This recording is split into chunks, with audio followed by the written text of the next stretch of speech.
Personnellement, il n'y a pas un réseau dans lequel j'ai été que j'ai quitté sans regret.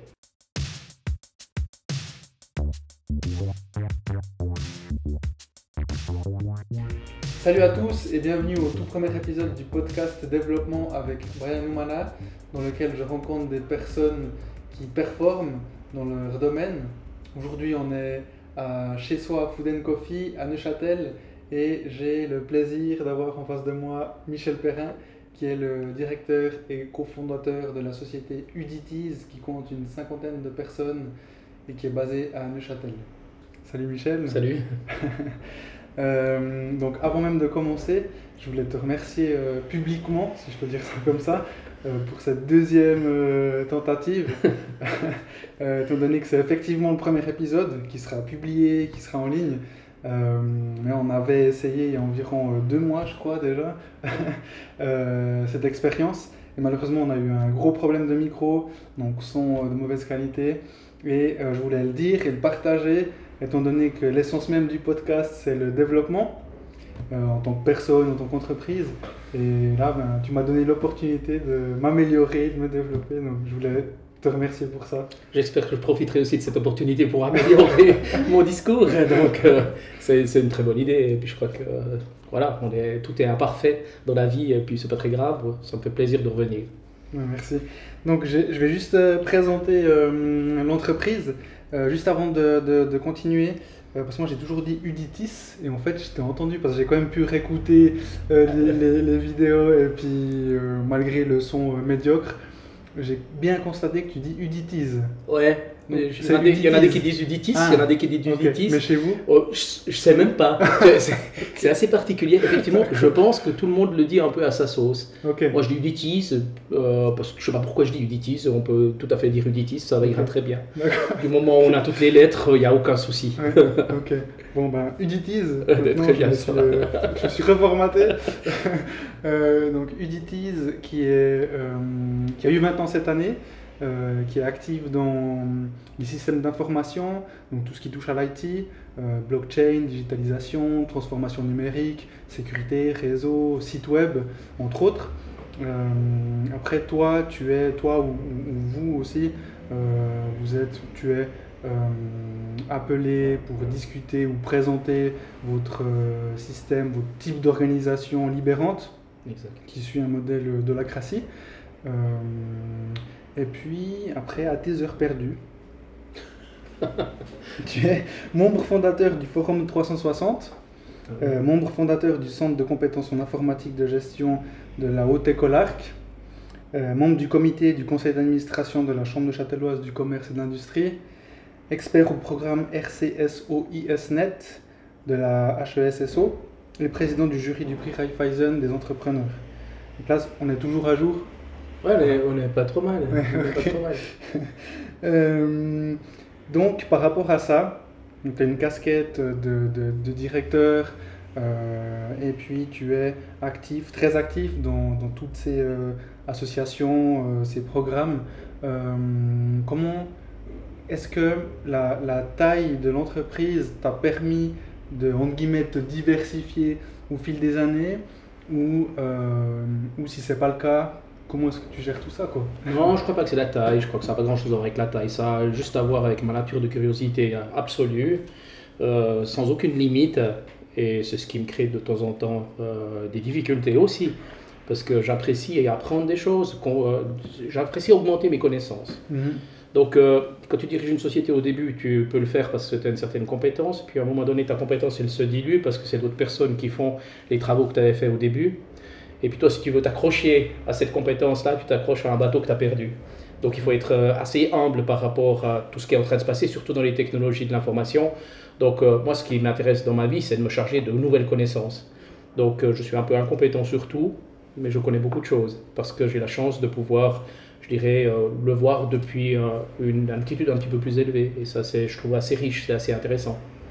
Ok, mais du coup professionnellement, toutes ces choses que tu fais, est-ce qu'elles t'amènent bien sûr un réseau, une notoriété, donc, de ta personne, et qui dit Michel Perrin dit automatiquement Uditiz. Qu'est-ce que tu trouves, je parle vraiment d'un point de vue professionnel, Ouais. parce que j'ai bien compris, en ayant lu les différentes interviews que tu as eues, ou même la dernière fois qu'on a discuté, que l'humain pour toi est très important, il te nourrit, les relations humaines te nourrissent, Ouais, tout à fait. mais par contre d'un point de vue professionnel, d'être actif dans tous ces... Ben, ça crée inévitablement du contact, du liant, du contact, de la référence active. Il y a plein de personnes avec lesquelles j'ai d'excellents contacts, avec lesquelles on ne travaille pas, mais qui nous recommandent parce que tout compte fait, ils sont satisfaits de la solution qu'ils ont actuellement. Et puis je dis toujours, si vous êtes satisfait de la solution que vous avez, ben, continuez, parce qu'il y en a beaucoup qui ne le sont pas et puis qui changent. Donc moi, ça me crée du liant pour Uditiz. Et puis je dirais que ça me crée aussi ça me remplit moi, parce que tout compte fait, moi j'aime les gens. Donc d'avoir des relations avec des autres personnes, ça me remplit de nouvelles idées, de nouvelles pistes, de retrouver le curseur, de mettre le curseur un peu à la bonne place, parce qu'il y a plus de place dans deux têtes que dans une, donc je trouve plus intéressant d'aller un tout petit peu échanger sur les différents sujets. C'est pas facile à gouverner une entreprise, à gérer une entreprise, surtout une entreprise qui veut se réinventer dans des schémas qui sont encore inexistants, parce que tout compte fait, il y a des modèles qui sont souvent dogmatiques. Donc j'ai un peu de peine avec les dogmes.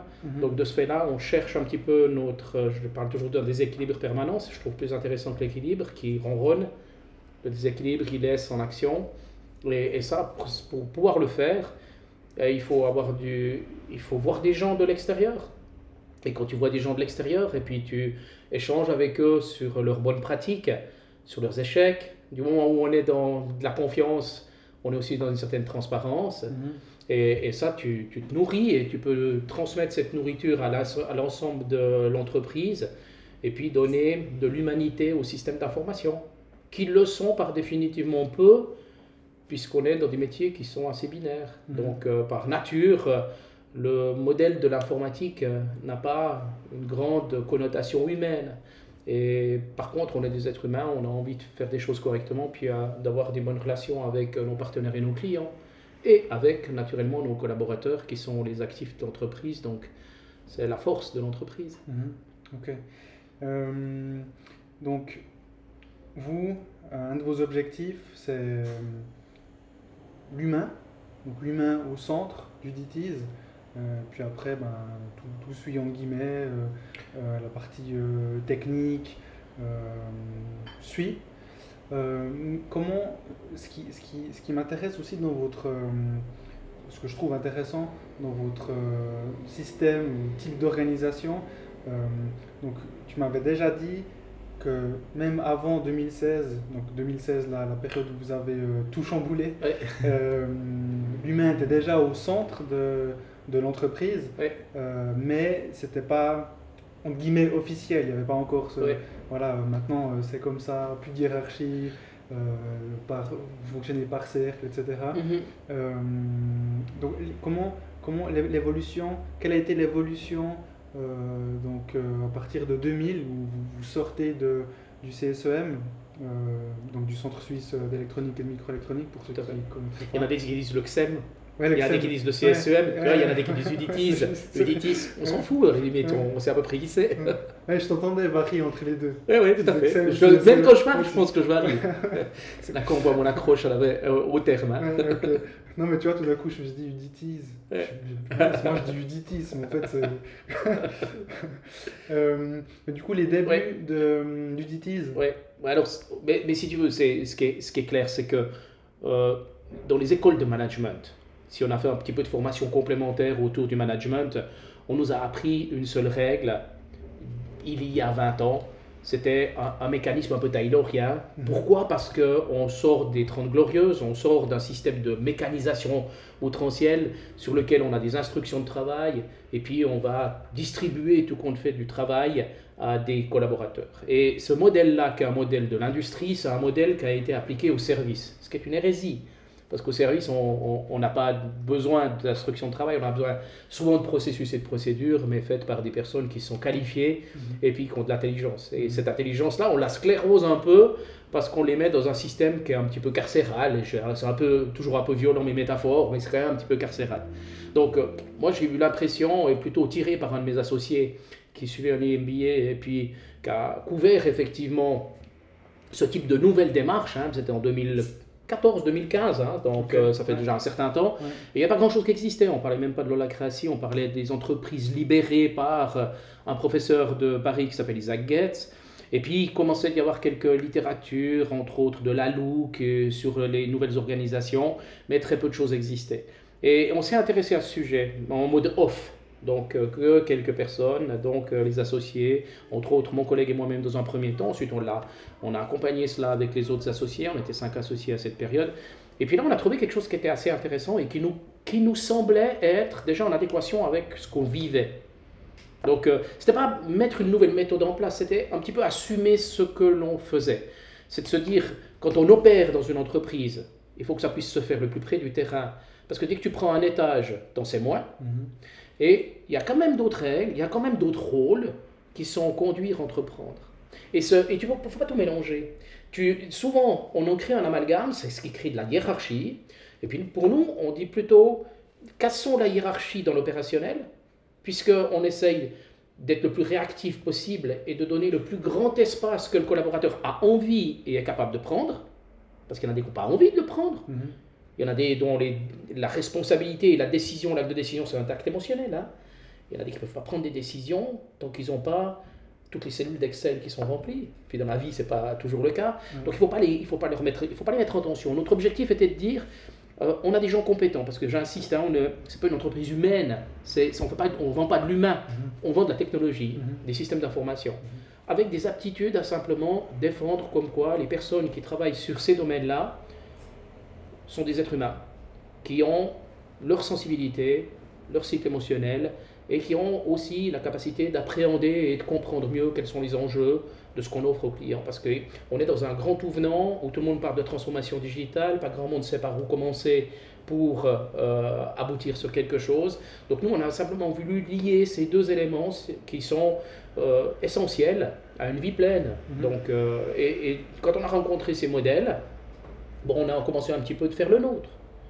Et au fur et à mesure du temps, 4 ans après, on en a un qui est assez cool, qui est très imparfait, mais qui est en perpétuelle évolution. Et c'est une force.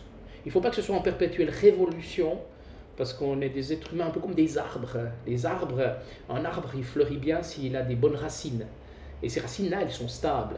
L'arbre lui reprend la pluie, le vent, les feuilles partent, mais les racines, elles bougent peu.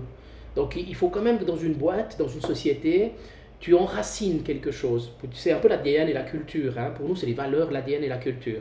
Et ça, on fait beaucoup de choses qui sont assez récurrentes. Où il n'y a pas beaucoup de folie, mais il y a beaucoup de stabilité sur cette partie-là, où on crée un climat qui est un climat sain de confiance. Et là-dessus, tu peux avoir, si tout cela est bien posé, tu peux naviguer avec une certaine agilité sur l'inconnu. Et l'inconnu ne te fait plus peur. L'inconnu, tu la traverses. Et je pense que ça, c'est un peu de la philo, mais j'ai l'impression que c'est un peu ça qui nous gouverne, et c'est ça qui nous motive, c'est de trouver ces deux pendants, parce qu'on ne peut pas faire de l'holistique dans les systèmes d'information, parce que si tu vas faire de la sécurité dans un environnement bancaire, tu ne vas pas dire, ouais, écoutez, on est des bons gars. Non, ce n'est pas là la question. On fait notre boulot correctement. Ne pas faire son boulot correctement et avoir de la mauvaise qualité est éliminatoire, mais ce n'est pas suffisant à, je dirais, à apprécier son activité professionnelle et puis en avoir du plaisir. Parce qu'une personne qui a du plaisir, c'est une personne qui a de l'énergie, et puis de l'énergie, c'est ce qui amène l'engagement. Donc c'est tous ces points-là qui doivent être faits avec un petit peu, oui, il faut être parcimonieux, un peu de l'homéopathie, de temps en temps un peu de tension, parce que la vie est faite ainsi, puis on a besoin de temps en temps de se mettre un peu un coup de pied au cul pour qu'on puisse prendre un chemin ou un autre. Donc voilà, c'était un peu ça notre démarche, c'était plutôt d'assumer un peu la façon dont on procédait à l'interne, et puis peut-être un peu l'arrêter sur des concepts. Mais ces racines dont disons les fondamentaux, avant même disons de s'attaquer à d'autres choses, tu dirais, vous l'aviez dès le départ, Ouais. dès votre détachement Ouais. du CSEM, Ouais, tout à les fait. racines elles étaient Ouais, là avant. même, ouais. Avant, parce que quand on est sorti du CSM il y a 20 ans, on était déjà 13 personnes. Qu'est-ce qui nous a fait sortir ensemble? C'était parce que c'était nos racines qui étaient fortes. Ça veut dire qu'on a des valeurs qui sont proches, on avait des envies qui étaient assez proches, on est différents. Mhm. Et puis cette différence, c'est une force. Mais on avait envie de mener un chemin ensemble. Et je pense qu'on a co-construit cela. Puis ensuite, on a pu engager des personnes qui sont venues donner leur propre racine à cela. Puis ça tient la route. Alors c'est imparfait parce que tout compte fait, il n'y a pas d'idéal. Mais il n'y a pas un arbre qui est beau et puis qui est idéal. Ça n'existe pas. Ouais, non. Donc une entreprise, c'est un conglomérat de personnalités qui ont leur propre singularité. Et puis tu dois faire danser l'ensemble de ces compétences. Et ces compétences-là, elles sont professionnelles, mais elles sont aussi holistiques, elles sont aussi émotionnelles. Et c'est ça que je trouve, moi je trouve, ouais, très, très joyeuse là, de pouvoir mener cela est complexe. C'est pas compliqué, mais c'est complexe parce que on a plein je dirais, de tiroirs qui retirent d'autres tiroirs. Mais c'est très, très agréable. Et comment est-ce que toi, disons ta fonction ou ton rôle en tant que directeur a évolué jusqu'à que vous commenciez vraiment à vous pencher sur cette nouvelle façon de vivre, si je peux dire ça comme ça. Ouais, de vivre ou bien de conduire, hein, Voilà, de exactement, conduire et conduire. d'entreprendre. Comment est-ce que toi, tu as évolué? Fondamentalement, quel a été le changement pour ta fonction, ou ton poste, Ouais. ou ton rôle? Et je sais pas, j'ai de la peine à savoir s'il y a eu vraiment un changement. Ok. Soyons clairs que j'ai pris des options personnelles pour accompagner le changement. Mhm. Donc j'ai fait de la psychologie du management, ensuite j'ai fait coach professionnel, pas pour former d'autres personnes ou bien pour être un coach de vie pour différentes personnes. Ouais. Pour moi, c'est plus thérapeutique que uniquement de vouloir en faire un métier. Et ça m'a appris ça m'a donné beaucoup de clés. Et ces clés, je peux les exploiter fréquemment. La différence entre un coach et puis un dirigeant, le dirigeant peut décider très souvent, le coach peut accompagner la décision. C'est subtil, mais c'est pas si facile parce que je pense ne pas avoir énormément de difficultés à prendre des décisions. Ce qui n'est pas le cas de tout le monde. Donc pendant 15 ans de ma vie professionnelle, voire certainement avant, quand j'étais encore au CSEM, je prenais des options sans que ça me crée énormément de problèmes. C'était souvent en hochant la tête sur la proposition d'un collaborateur, en hochant la tête positivement parce que j'avais la chance de bosser avec des collaborateurs qui étaient intelligents puis qui amenaient des bonnes idées, mais je décidais. Et puis après, je suis arrivé dans un moment donné où c'est que je me suis dit, il faut accompagner. Et pour accompagner, il faut que je sois moins rapide dans mon action-réaction. Donc quand un collaborateur vient et puis me sollicite à prendre une décision qu'il a moyennement envie de prendre parce que c'est plus intéressant que quand c'est quelqu'un d'autre qui la prend, eh ben je prends plus de temps avec pour le solliciter, à voir s'il en connaît les enjeux de cette décision et puis s'il peut la prendre par lui-même. Et ça, je l'ai fait vraiment pendant, je pense, une année et demie. Et puis à un moment donné, je me suis retrouvé où c'est qu'il ne venait plus me demander et qui décidait. Et dans un sens, c'est qu'on a réussi le chemin. Et dans un autre sens, c'est que toi, ça crée une petite tension. Parce que tu te demandes à quoi tu sers, mais tu sers à d'autres choses. Et c'est un peu un paradoxe. Parce que c'est assez antagoniste comme type de démarche. C'était l'objectif de le faire. Mais tu te dis, est-ce que tu t'es fait écarter du système? Et en réalité, ce n'est pas du tout le cas. C'est que le système a compris comment il peut fonctionner, et il a la liberté de décision sur certains sujets, et il l'apprend. Donc c'est une réussite, mais il faut faire attention. Elle peut se faire avec une petite tension sur laquelle il faut être simplement conscient de cette tension pour pas tout d'un coup aller remettre son nez pour se sentir non seulement le responsable mais utile, parce que tout compte fait mon utilité d'ailleurs. Ouais. Et c'est ça qui est assez subtil, parce que tout qu'on fait, on est quand même beaucoup dans l'ego. Dans l'ego, dans l'ambition, et tout le monde a de l'ego. Et il n'est pas nécessaire, à mon avis, il y a beaucoup de débats là autour, il n'est pas nécessaire d'inhiber totalement l'ego. Et il faut juste le maîtriser à ce sujet, puis plutôt en avoir la fierté du collectif lorsque ça fonctionne bien, au lieu de se donner le résultat uniquement à soi-même. Et c'est ça qui est le chemin, je dirais. Mais c'est un chemin que j'ai pu faire peut-être par un peu l'âge aussi, peut-être aussi par la vision de mon épouse. C'est assez intéressant, hein, qui vient d'un autre domaine, et puis sur lesquels on confronte. Parce que moi, je viens du domaine de l'informatique aussi. Donc, si j'ai fait ça, c'est que j'avais besoin de sécurité, d'éléments précis. Et puis, tout qu'on le fait, je ne suis pas sûr que ma nature me demande ça. Mais j'ai la chance d'avoir des collaborateurs qui ont une nature de finalité, de qualité. Et c'est ça qui est intéressant, c'est le mélange. Ok. Mais comment est-ce qu'évolue soit le conseil d'administration, ou parce que c'est juste chez Uditis, le conseil d'administration, il y a un conseil d'administration externe, hein, c'est ça? Oui, tout à fait. C'est un choix de départ. Hein. Okay. Ouais, c'est un choix de départ. Alors c'est naturellement pas simple de faire fonctionner l'ensemble de la structure de gouvernance. Hein. Donc il faut voir, nous sommes les associés qui pilotons l'entreprise, nous sommes tous dans l'opérationnel, les associés, et nous avons décidé, depuis la construction de l'entreprise, d'avoir un conseil d'administration de tiers.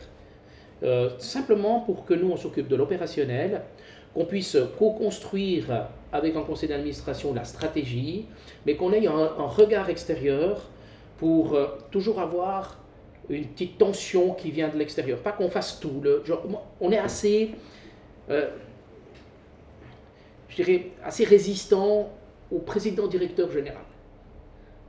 Parce que trop de choses sur la même personne le rendent souvent... donne un risque à l'entreprise. Alors, ce qui veut dire que ça arrive fréquemment, puisqu'on le voit et on le lit, hein, il y a des personnes qui ont ces fonctions-là, et puis qui rayonnent, et puis qui ont énormément de succès. Ça veut dire que le collectif aura peut-être moins de succès flambant, mais peut-être plus de durabilité. Et puis nous, ça nous a semblé être intéressant d'être dans la durabilité, de tenir dans la durée. Et donc on a un conseil d'administration de tiers, les associés sont les propriétaires de l'entreprise, donc c'est les associés qui peuvent nommer un conseil d'administration. Et ce conseil d'administration, il est là, le même depuis une dizaine d'années, donc c'est génial, parce qu'ils ne viennent pas de notre même monde, donc ils nous challengent sur si on va trop loin, et pourquoi, et ça c'est bien, et ça c'est quelque chose d'assez chouette. On est challengé, quand tu es le directeur d'une boîte, tu es challengé par le haut, par le bas.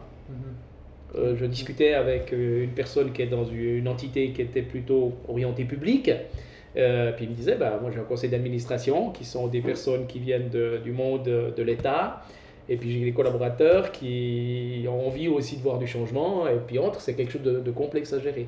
Nous c'est relativement facile parce qu'on a des personnes très bienveillantes au conseil d'administration, c'est de très chouettes personnes qui nous amènent de la valeur ajoutée, et puis au niveau des collaborateurs aussi. Donc ça permet de réunir plus facilement les centres d'intérêt de chacun.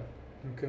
Mais niveau décisionnel, par rapport on va dire aux dirigeants, donc vous les associés, du coup vous êtes tous maintenant des accompagnateurs, mais après finalement c'est quand même vous qui allez potentiellement, s'il faut trancher à un moment donné.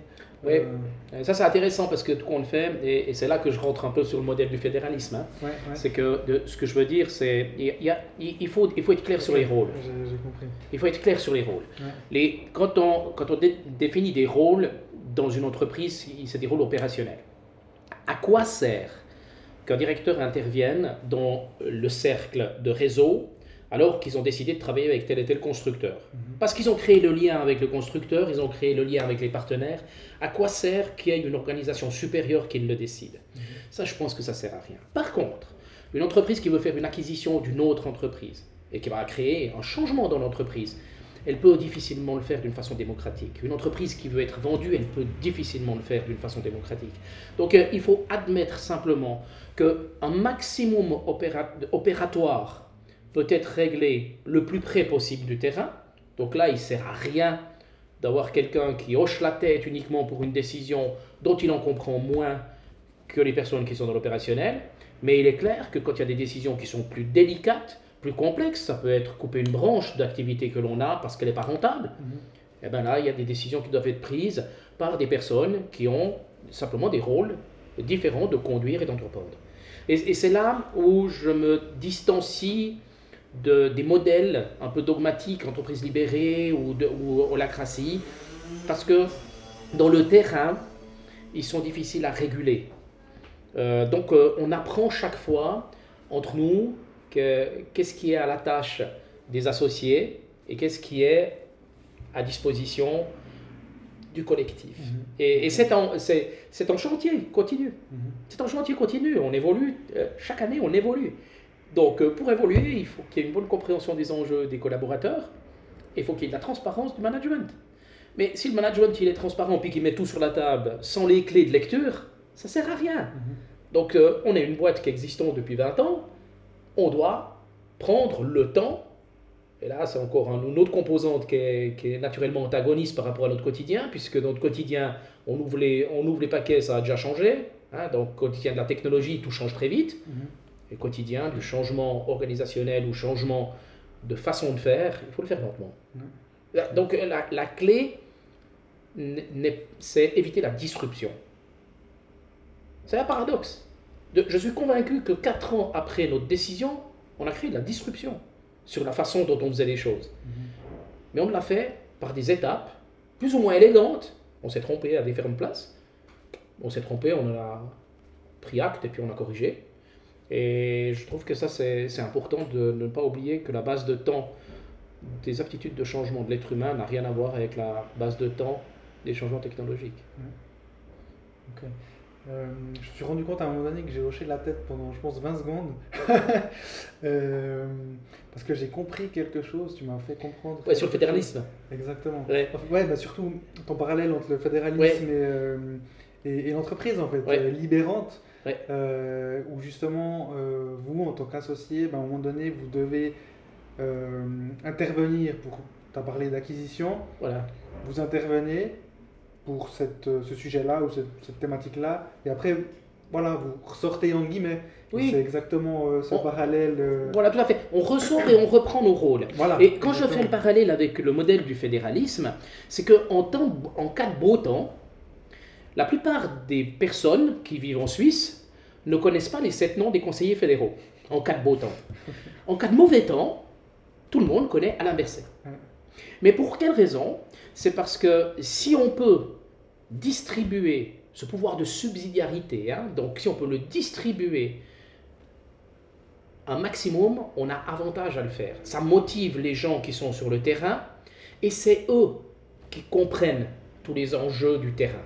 Donc pas de problème en cas de beau temps. En cas de mauvais temps, et la deuxième vague montre un tout petit peu la limite de ce fédéralisme, en cas de mauvais temps, première vague, il n'y avait qu'une décision qui venait, c'était le mercredi à la télévision à 14h, et puis Berset-Corre faisait la leçon de ce qu'il allait se passer, avec plutôt, je dirais, un résultat qui était apprécié par la majorité des personnes.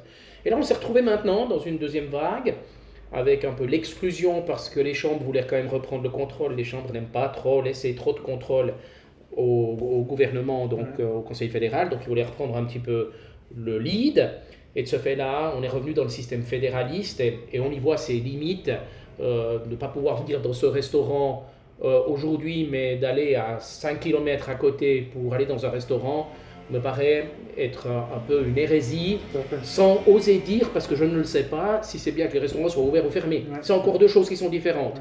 Donc ça, c'est un peu la limite. Donc moi, dans une entreprise qui est libérante, qui est le plus horizontale possible, il y a un moment donné, pour tenir le collectif, il est nécessaire qu'il y ait des gens qui prennent des décisions. C'est la raison pour laquelle ils sont aussi salariés d'une façon différente. Donc il y a, je dirais, un peu, on peut voir on peut voir une corrélation entre ces deux mondes, et je trouve assez intéressant de faire l'aspect métaphorique entre l'aspect gouvernemental d'un pays qui, en temps de beau temps, moi je trouve génial de pouvoir donner plus de liberté aux zones, typiquement jusqu'à la commune. Ça, je trouve très très intéressant.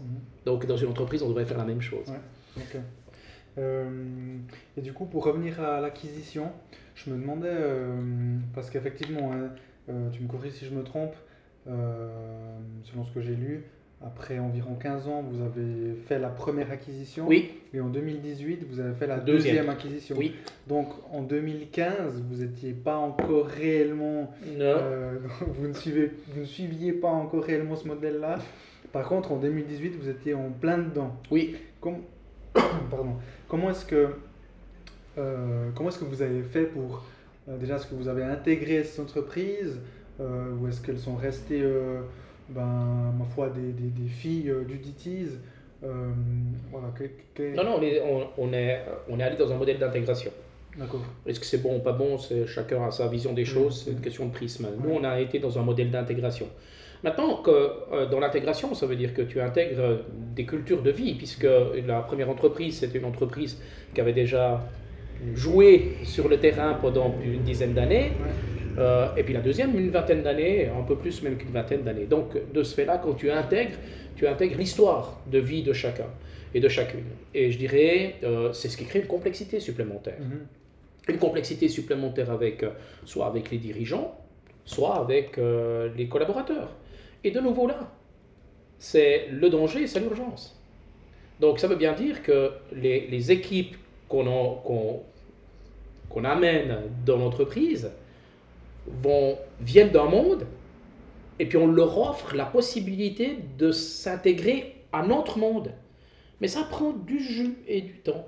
Et autant que l'entreprise qu'on a intégrée en 2015 et qu'on a rachetée en 2015 a une forte intégration dans les composantes dont on parle, autant que l'entreprise qui a été reprise en 2018 ne peut pas l'avoir. Et c'est même pas critiqué, c'est un état de fait. Parce qu'on est tellement dans un mécanisme qui est différent du mécanisme traditionnel qu'on nous a appris sur les bancs d'école vis-à-vis du management, que c'est plus complexe à inviter des gens à s'y rejoindre. Donc ça prend du temps. Donc ce serait faux de dire que les intégrations sont terminées. Mais par contre, après 5 ans de l'entreprise de 2015, je pense que l'intégration est faite. Ok, quand tu parles d'intégration, on est d'accord, donc aujourd'hui, ces sociétés, c'est Uddities. Ouais, elles sont Uddities, elles s'appellent Uddities, voilà, mais c'est pas là que je mets l'enjeu d'intégration. L'enjeu d'intégration, c'est de comprendre le sens et les valeurs de l'entreprise. Ça, c'est l'enjeu d'intégration. Et c'est pas si simple. Parce qu'il faut juste qu'on puisse manger la même chose. Et ça prend du temps. Quoi. Mais c'est du bon temps. Mais il faut le prendre. Et ça ne peut pas fonctionner avec tout le monde. Ça aussi, il faut juste admettre comme quoi ce n'est pas des modèles que tout le monde peut apprécier. Alors, il y en a des qui évoluent, il y en a des qui résistent, et il n'y a pas de souci à se dire à un moment donné, celui qui n'est pas vis-à-vis de ce sens des valeurs de l'entreprise, ben, ce n'est pas un problème qu'il fasse autre chose, ce n'est pas un problème. Il n'y a pas besoin qu'on ait toutes les compétences des systèmes d'information qui soient chez Uddities, on n'arriverait pas à les payer. Donc il mieux vaut avoir des gens qui ont envie d'aller dans ce sens qui est à mon avis indépendant de moi, qui est le sens de la personne morale. Ce que je veux dire, la construction, et c'est ça qui est hyper important, et là je dois faire aussi toujours, je dois être attentif à cela, parce que j'aime bien vendre le modèle. Donc ce fait-là, je suis sollicité. Je dois faire attention, ce n'est pas mon modèle. C'est le modèle qu'on a mis ensemble entre associés et avec les collaborateurs. Et c'est le modèle de la personne morale. Donc ça veut dire maintenant, Uddities sans moi, elle représente ce type d'organisation et ce modèle-là qui évoluera différemment que si je suis là. Mais moi, je ne fais pas évoluer par du dictat, je fais évoluer par des sollicitations, et puis des groupes, des propositions sur des groupes pour qu'il y ait des choses qui évoluent.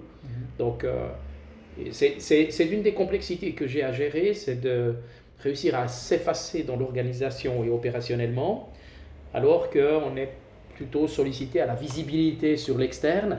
Et cette visibilité sur l'externe, je ne suis pas assez naïf pour ne pas croire qu'elle a des conséquences sur le marketing, sur la communication et donc sur les affaires de Uddities. C'est une évidence. On a gagné des sociétés qui ont envie de bosser avec des sociétés qui ont la même nature que nous. Et puis tant mieux. C'est pas l'objectif principal de réorganiser et puis de le faire dans ce sens-là. C'est pas l'objectif principal de trouver une piste pour gagner de nouvelles affaires.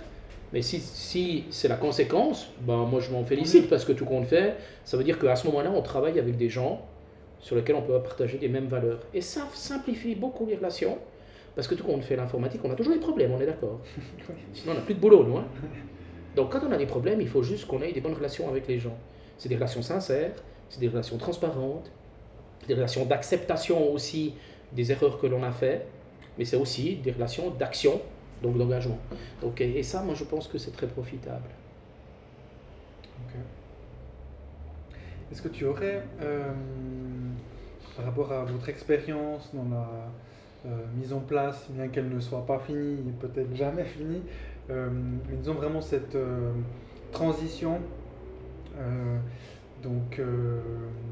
c'est juste quand vous êtes arrivé un jour, donc ton associé, collègue qui vient vers toi, regarde ce que j'ai vu, il te donne des livres, vous lisez, vous vous renseignez, et puis un jour vous arrivez à Peseux, si c'était déjà à Peseux, Ouais. et puis en gros vous dites bon les gars, plus de hiérarchie, plus de règlement. Vous êtes autonome, prenez des décisions. Donc, par rapport à ça, est-ce que tu aurais une recommandation à donner à une entreprise qui voudrait changer, qui voudrait passer ce cap-là, disons vraiment un point, entre guillemets, si on peut en sortir un, crucial pour ce changement? Ben, c'est de pas faire ça. Mais c'est intéressant parce que pour nous, ça a été profitable. Parce que le chaos, parce qu'on est passé par le chaos, donc c'est disruptif. Hein. Donc c'est pour ça que je dis que dans le long terme, ça n'a pas été disruptif, mais il y a eu des périodes disruptives. Et celle-là, ça l'était.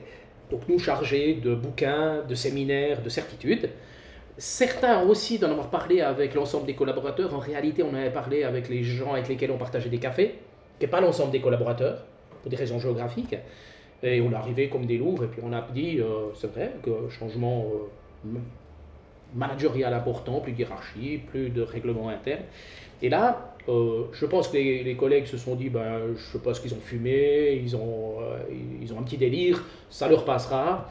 Et on est parti dans ce modèle-là. Et comme chacun connaissait bien le job qu'il faisait, ils ont continué de le faire. Et ça, la chance qu'on avait, c'est d'avoir des collaborateurs qui étaient là de longues années. Donc, et c'est au niveau de l'opérationnel qu'il y a eu des demandes de régler et de mettre des règles du jeu en place. Et c'est ça qui est intéressant. Ça veut dire qu'on a refait un règlement, mais on l'a allégé, 35 pages à 7 pages. Et surtout, ce qui est très intéressant, c'est qu'au lieu de passer d'un règlement de 35 pages à un règlement de 7 pages, on est passé d'un règlement de 35 à une aide de 7 pages. Comme quand tu fais un jeu de société, ou bien tu fais un match de tennis, si la balle elle tombe sur la ligne, tu as juste avantage à savoir si elle est dans le terrain ou dehors du terrain, avant qu'il y ait la première balle sur la ligne. Parce que là, tu as déjà transpiré un moment. Donc, il est nécessaire pour toute structure, que ce soit à la maison ou dans l'entreprise, d'avoir un cadre de confiance et de respect mutuel.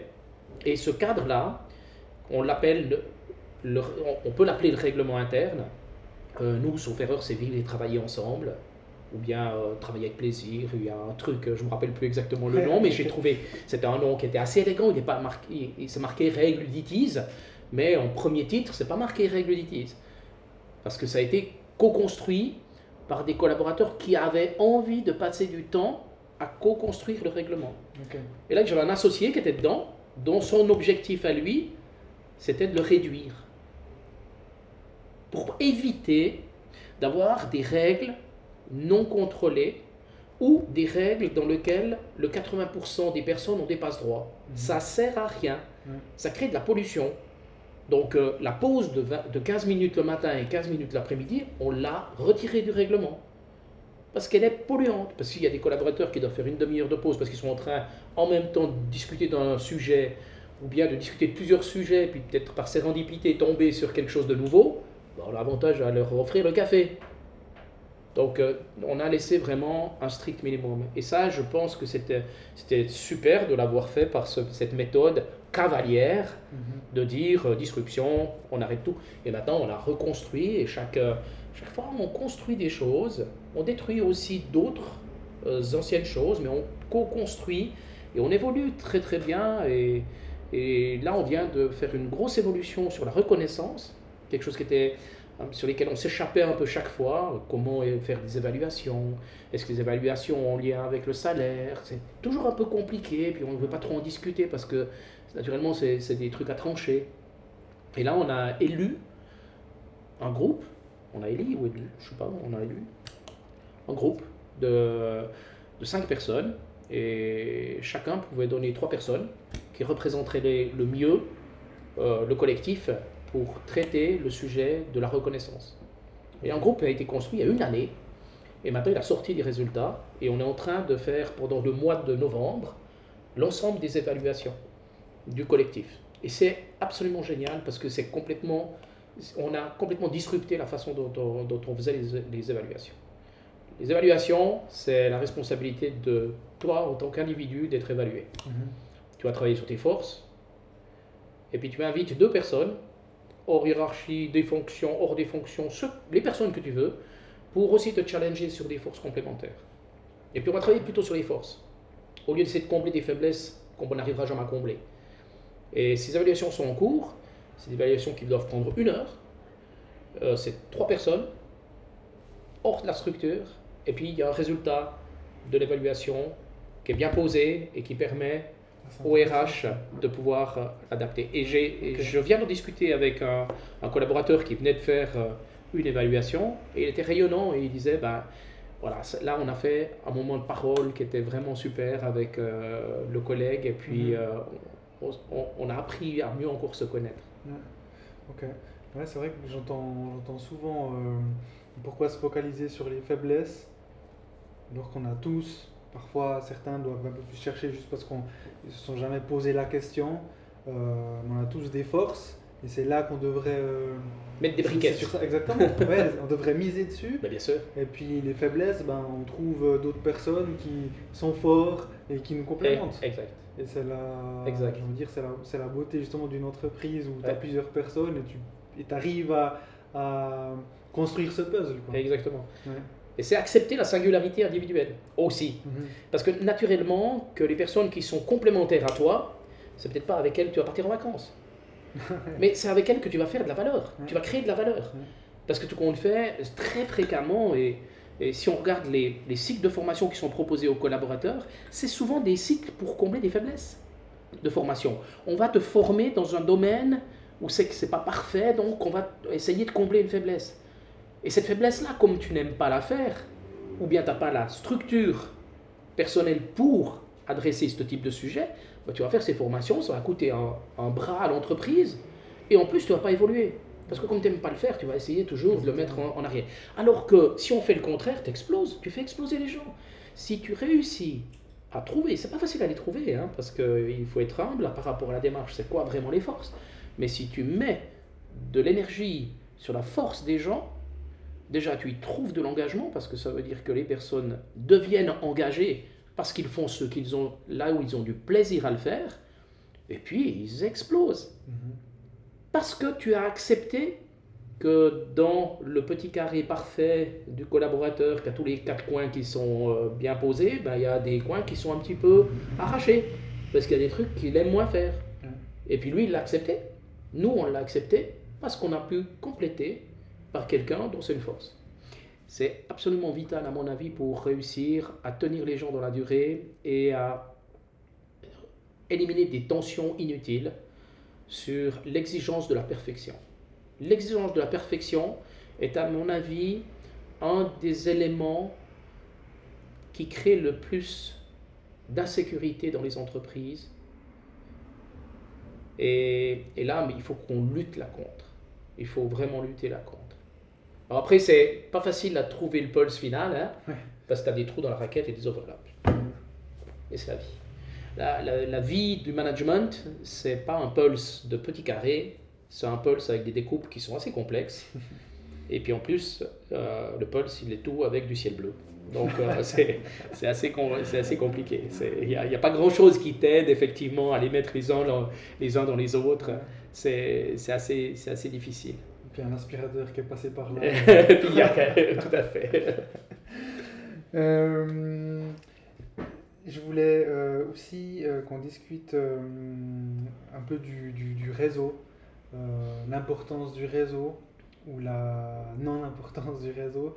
Donc toi, tu fais partie, en dehors de toutes ces associations, ces groupes, tu fais également partie de Kiwanis. Ah oui, c'est juste, oui. Qui est un club service. Tout à fait. Tu avais également fait partie du GJD, hein, si c'est Du GJD, ouais. Oui, tout à fait. Est-ce que, encore une fois, professionnellement, tu trouves ce genre de réseau nécessaire ou important?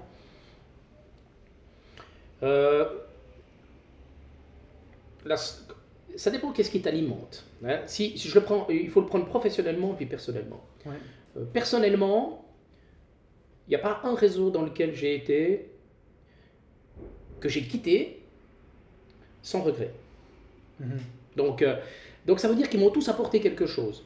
Ouais. Mais c'est souvent des relations humaines et souvent complémentaires. C'est ça toujours qui est super intéressant. Plus tu te connais, plus tu es à l'aise. Et pour bien te connaître, il est intéressant d'en connaître d'autres pour un peu savoir quelles sont tes forces et tes faiblesses aussi dans la démarche. Ouais. Donc moi, tous ces réseaux-là, et je continue de les maintenir, GJD, j'ai dû sortir à raison d'âge, hein, parce que je groupement des jeunes dirigeants d'entreprise, donc il y a juste un moment donné où ça devient plus sérieux d'oser porter le nom du jeune. Et par contre, le Kiwanis, j'y suis toujours. Au niveau personnel, moi je trouve que c'est super intéressant au niveau personnel. Au niveau professionnel, j'ai plus de doutes. Mais j'ai plus de doutes sur le direct. Et il faut faire très attention. Il faut faire très attention de ne pas toujours vouloir avoir une corrélation directe. On est dans un microcosme, les gens parlent. J'ai des gens qui vendent Uditiz sans être clients d'Uditiz. Hein. Et c'est pas un problème, au contraire, c'est super cool.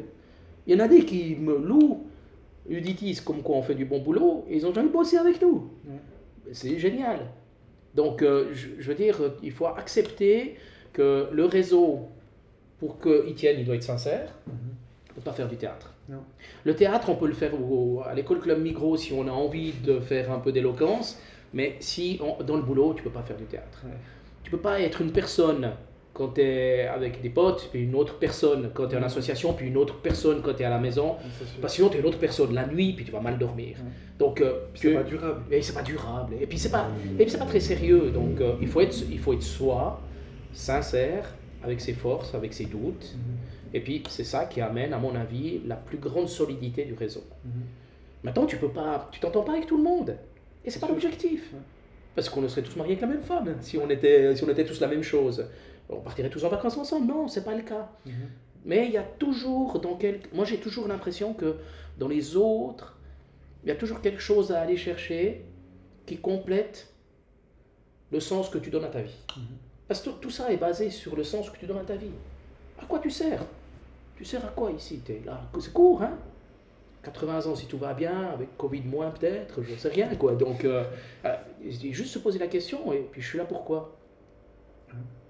C'est quoi? Tu as envie de simplement te dire pourquoi tu es là. Il n'y a pas besoin de faire un gros truc qui est complètement gigantesque et puis qui est incommensurable. Et c'est des choses simples souvent. Et puis c'est dans les choses simples qui sont les choses les plus sincères. Donc moi je trouve que le réseau, il faut le maintenir, il faut le tenir. Alors c'est naturellement après, tu as la chance, plutôt par rapport à ta fonction, d'être appelé pour faire tel et tel truc. Et c'est peut-être ça un peu qui est délicat des fois, c'est que tu dois refuser des choses. C'est cruel, parce que quand tu les refuses, c'est des trucs qui t'intéressent. Puis quand tu es curieux comme moi, je m'intéresserai à tout, donc je pourrais accepter tout. Et puis tout compte fait, la minute, elle fait 60 secondes chez moi aussi. Voilà, donc c'est compliqué. J'ai plein de trucs que j'aimerais faire et puis que j'ai pas l'occasion de faire parce que j'ai pas le temps.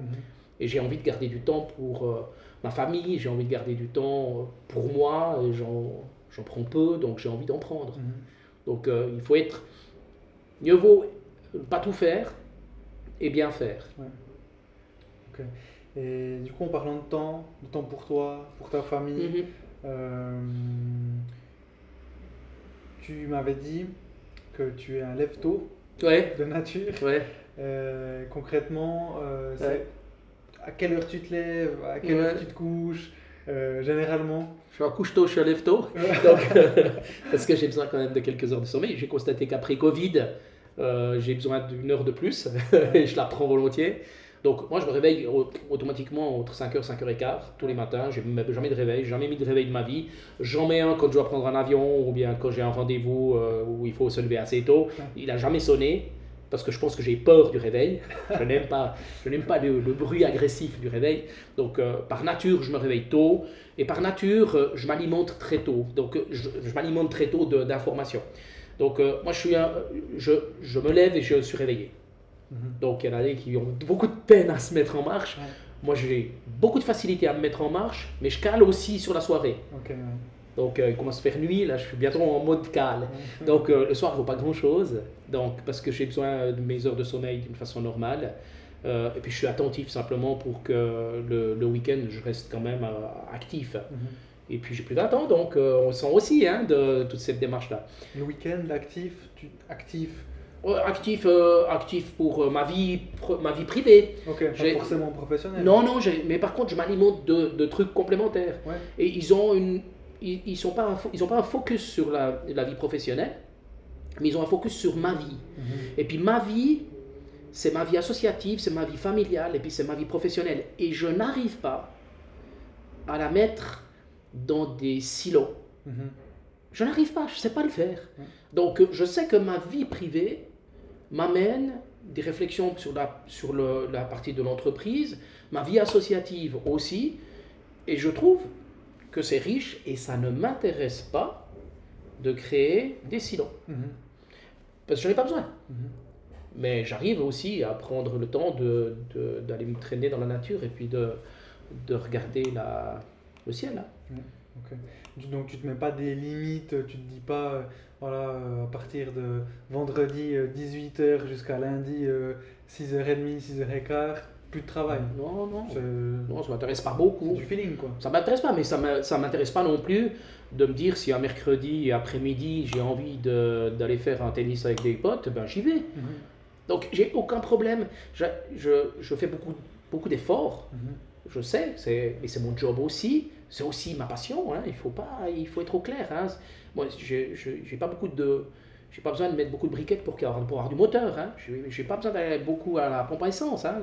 J'aime ce que je fais. Donc de ce fait-là, je dirais que j'ai besoin d'aide de temps en temps, entre autres de mon épouse, pour un peu calmer la bestiole, quoi, parce que Ouais. faut pas confondre agilité puis agitation. Ouais. Et de temps en temps, je suis un peu boulimique de faire des choses. Donc, et ça, je dirais, avec le temps, avec les années, ça peut s'atténuer. Et tu penses, tu fais du tennis, tu fais du golf, tu fais Mhm. du ski, tu cuisines. Ouais, beaucoup, ouais, ça se voit du reste. Toutes ces activités sont des activités qui te, qui te permettent, si je peux dire ça comme ça, de te développer en tant que professionnel également. Et tu dis que voilà, t'as pas de silo, du coup tout a un lien, Ouais, ou tout est en lien. ouais. Est-ce que, par exemple, toi tu te dis, tu sens que tu as besoin de faire tes 2 séances de tennis par semaine, ton golf le samedi après, si tu ne le fais pas, tu te dis, j'ai une petite frustration. Enfin, je te dis ça parce que, par exemple, moi, au niveau du sport, Ouais. si je ne vais pas m'entraîner alors que je me suis dit que je me suis entraîné le matin ou autre, Mhm. j'ai un truc, je me dis, Ouais. je ne l'ai pas fait. Non, non, j'ai pas ça. Ok. Je fuis souvent Ça. ce que j'aime faire pour du temps pour moi. Je le fuis souvent parce que j'ai toujours autre chose, une bonne excuse à le remplacer. Ok. Alors c'est assez intéressant parce que mon job, tout compte fait, ce qui me manque dans mon job, c'est de fermer des livres. J'ai plein de livres ouverts, c'est toutes les activités qu'on mène, mais il y a rarement quelque chose qui se ferme. ça se ferme par les autres. Et de ce fait-là, c'est typiquement un élément que j'adore dans la cuisine. Parce que la cuisine, j'aime la cuisine créative. Donc je me base sur des bouquins de recettes, et puis j'y vais. Et lorsque c'est sur la table, j'ai terminé le job. Et je trouve super agréable de pouvoir finaliser un job. Après, il y a des gens qui disent qu'ils aiment ou qu'ils n'aiment pas. Après, il y a un peu de travail après avoir vidé les assiettes. Mais tu as un projet qui vient du début jusqu'à l'imagination de ce que tu vas mettre dans l'assiette, les légumes ou les éléments que tu vas aller chercher au marché, jusqu'à que tu aies vidé, débarrassé la table. Et puis là, après, c'est fini, puis c'est un job fini. Et dans mon métier, dans ma profession, dans mon quotidien, j'ai peu de choses qui se ferment. C'est tout le temps des livres ouverts. Okay. Et je crois que j'ai besoin d'éléments, et ça c'est peut-être ma nature de base, un peu cartésienne, qui est au fond, j'ai besoin d'éléments qui se ferment. Et ça, c'est une chance. Mais autrement, le reste, j'aimerais bien faire plus de tennis, mais je repousse tout le temps. Et puis, c'est ma faiblesse. C'est ma faiblesse. Okay. Elle est au moins connue. Ouais, c'est important. Ouais. Et donc, pas d'habitude matinale avant d'aller travailler ou le soir avant d'aller avant de te coucher, des choses spéciales que tu maintiens depuis longtemps Non, peu. Je suis convaincu que la méditation est intéressante et importante. Tu médites? Je le fais mal. Mais on est deux. J'essaye de le faire. Et je suis convaincu que c'est un apport personnel qui est d'utilité. Mm-hmm. Donc j'ai fait déjà des cours de méditation, ça m'intéresse, ce sujet m'intéresse, et simplement je dois être plus sérieux dans la façon dont je le fais. Et pour ça, pour moi, très clairement, il faut le poser dans l'agenda et le respecter autant qu'un rendez-vous avec un client. Mm-hmm. Ouais. Okay. C'est une question de rigueur qui me manque. Après, ouais, je trouve que la méditation, c'est complexe. Non, c'est complexe. Pas compliqué. Non, c'est complexe. Ouais, c'est complexe. Et puis pour des personnes qui aiment bien toujours se poser des questions sur ce qu'on pourrait faire en plus, etc., c'est quand même délicat. Ouais. C'est quand même délicat. Ouais. Et j'y arrive au fur et à mesure du temps. Des livres, documentaires, oui. Revues scientifiques, livres illustrés, vidéos, films que tu recommanderais, que ce soit pour la thématique de l'agilité, oui. Ou de l'holacratie, ou autre, pour se développer soi-même ou développer une entreprise. Ou quelque chose qui t'a profondément marqué? Je lis beaucoup de choses. Hein. J'ai aussi quand je parle des livres ouverts au niveau professionnel, qui est métaphorique, hein, naturellement les livres ouverts. Mais je voyais aussi en réalité, physiquement, j'ai souvent des livres ouverts parce qu'il y a tellement de sujets qui m'intéressent que j'ai aucun problème de zapper d'un sujet à l'autre. Donc, c'est clair, hein, moi, tout ce qui est le développement personnel m'intéresse. Depuis longtemps et encore plus maintenant.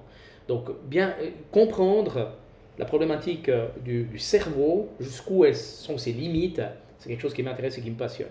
Et je trouve que c'est l'enjeu souvent dans la conduite d'une entreprise. Parce que tout le monde fait en face de nous, que ce soit des clients, des partenaires ou des collaborateurs, ou l'écosystème de chacun vis-à-vis de son contexte familial, c'est des complexités. Mm-hmm. Et puis toutes ces complexités mises ensemble qui sont liées. Très clairement, je suis assez convaincu d'une liaison assez forte entre tout. Ça, c'est des trucs qui me passionnent. Alors, je suis beaucoup en train de lire aussi sur la physique quantique, parce que c'est des choses qui m'intéressent vis-à-vis de l'informatique. L'informatique quantique est en train d'arriver. C'est des éléments qui sont complexes à comprendre si on veut le fixer dans un modèle un peu cartésien. Donc ça m'intéresse. Tout ce qui est l'énergie, la bioénergie, c'est des choses qui me passionnent, qui m'intéressent. Je vais en faire une formation du reste ces prochains temps. Donc voilà, et de ce fait-là, je me nourris à la YouTube, au bouquin. Le bouquin, c'est pour s'arrêter. YouTube, c'est pour zapper. Et je suis un slasher sur l'intérêt. Et des fois, ça peut être l'intérêt de comprendre comment a été fait un vin, ça m'intéresse. Et puis des fois, c'est l'intérêt de savoir, mais est-ce qu'on a tout dans le cerveau ou bien est-ce qu'il y a quelque chose en plus qui nous concerne individuellement. Et ça, je trouve que c'est quand même intéressant de se poser ces questions-là, sans aucun dogme, sans aucun ésotérisme, mais simplement par intérêt de compréhension d'un concert. Ton dernier livre de développement personnel?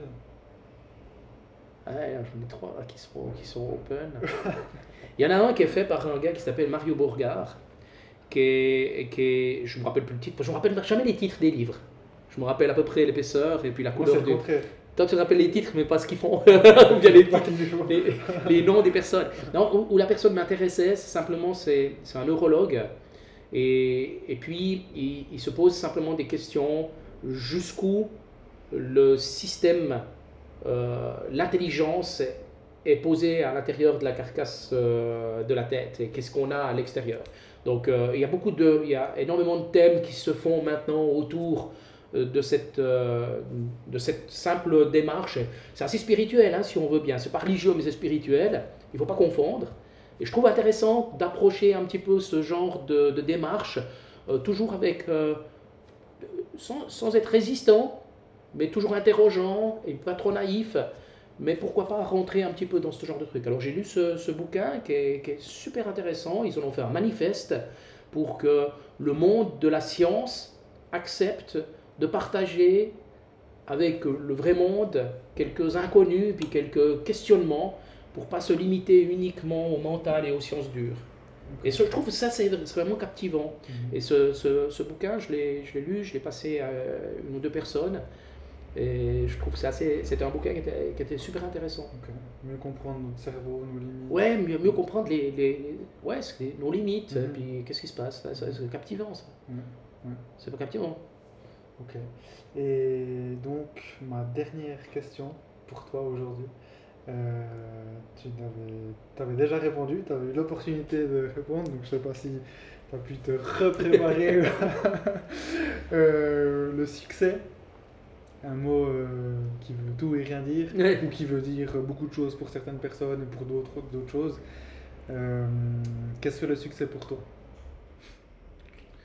Tu vois, si je suis mal préparé. Hein. Je sais pas ce que j'avais dit la première fois. C'est pas très facile. Hein. Non. Je suis assez compétitif. J'ai fait beaucoup de tennis quand j'étais jeune. J'aimais pas perdre, mais je n'ai jamais voulu à celui-là qui gagnait. Donc, le succès, c'est embarquer quelque chose, si possible d'avoir les gens avec soi, et puis le partager. Je pense que c'est ça vraiment le succès. Le succès, c'est pas uniquement du fric. Hein.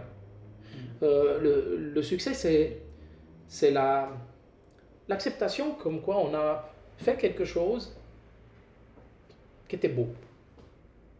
C'est un peu con, hein. Mais dire que les choses soient belles, ça gêne pas. Que les gens apprécient le moment qu'ils ont passé ensemble, ou bien l'expérience qu'ils ont fait ensemble, ou le projet qu'ils ont fait ensemble, même avec la dureté qu'il peut y avoir à l'intérieur, mais qu'à un moment donné, on fasse une célébration parce qu'on a réussi ce projet ou cette expérience, ça c'est vraiment le succès. Et moi, ça me remplit, et je trouve que c'est des moments d'émotion. Parce que l'émotion, c'est ce qui te permet aussi d'avancer dans la démarche. Et c'est toutes ces émotions-là. Il y a Klapisch qui disait « ce qui m'émeut, me meut ». Ce qui veut dire les émotions fortes, elles vont te faire avancer. Ouais. Ça veut aussi dire que les émotions négatives, dans lesquelles, je dirais, si tu ouvres le TJ le soir, c'est quand même pas très cool. Hein, il n'y a pas grand-chose qui se passe qui est cool par rapport à ce qu'ils disent. Ouais. Mais alors qu'en réalité, dans la vie, il y a plein de choses positives qui se passent. Ouais. L'être humain, c'est mis dans une considération d'être excité par ce qui ne va pas bien.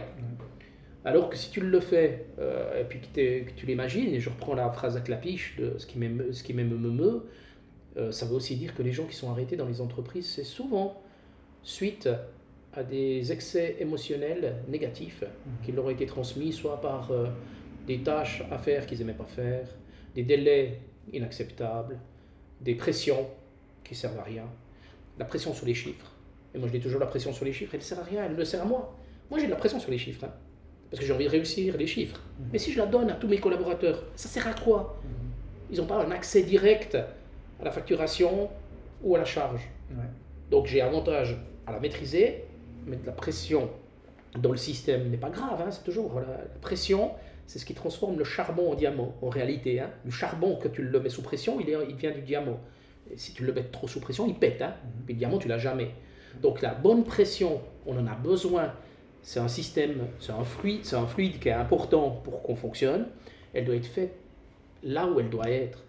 Les collègues, les collaborateurs de l'entreprise, ils ont une pression importante, c'est que le client soit content. Ils ont une tension supplémentaire, il faut qu'ils puissent faire ce qu'ils aiment faire. Et après, si tu as des clients contents, des collaborateurs satisfaits de ce qu'ils sont en train de faire, mais ça, tu as des bons chiffres. Oui, automatiquement. Tu as automatiquement des bons chiffres. À part si tu es une grosse brêle au niveau de l'aspect de la mesure commerciale. Ouais. Mais globalement, on devrait retourner le système, comme on devrait retourner dans la hiérarchie, que le boss devrait être au service de l'opérationnel au lieu d'être un dirigeant de l'opérationnel. Et par contre, être un dirigeant sur entreprendre et conduire, mais dans l'opérationnel, je dois être au service des autres. Après, il faut réussir à le comprendre de cette démarche-là. Et c'est complexe. Ok. Donc le succès, c'est quand les gens ils ont la banane, quand ils sont heureux, quand ils boivent un verre, quand ils en reparlent, quand ils en reparlent et reparlent. Et ça c'est vraiment... Et moi ça me remplit. Le succès des autres me remplit peut-être plus que mon propre succès parce que j'en ai moins. Parce que tout qu'on le fait, c'est...